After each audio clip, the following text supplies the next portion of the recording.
Hello అండి.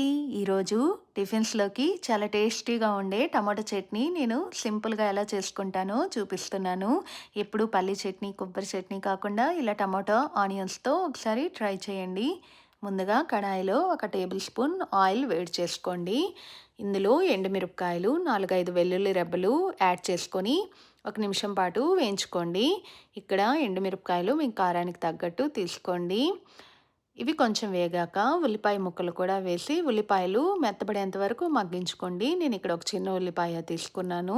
ఉల్లిపాయలు మెత్తబడ్డాక ఇందులో టమాటా ముక్కలు కూడా యాడ్ చేయండి. టమాటాలు నేను ఇక్కడ 2 చిన్నవి తీసుకున్నాను.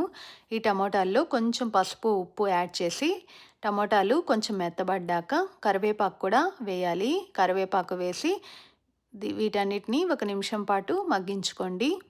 తర్వాత స్టవ్ ఆఫ్ చేసి దీన్ని చల్లారనివ్వండి. ఇది చల్లారాక మిక్సీలో బ్లెండ్ చేసుకోండి దీన్ని మెత్తగా. ఇది బ్లెండ్ చేసుకున్నాక ఇప్పుడు దీనికి పోపు పెట్టుకోవడమే. పోపులో ఒక టేబుల్ స్పూన్ ఆయిల్, ఆవాలు, జీలకర్ర, మినప్పప్పు, ఎండుమిరపకాయలు, కరివేపాకు, కొంచెం ఇంగువ వేసి ఈ పోపుని చట్నీలో కలిపేసుకోవడమే. అంతేనండి. చాలా సింపుల్ అండ్ టేస్టీగా ఉంటుంది. క్విక్‌గా కూడా అయిపోతుంది. టిఫిన్స్‌లోకి బాగుంటుందండి. తప్పకుండా ఒకసారి ట్రై చేయండి.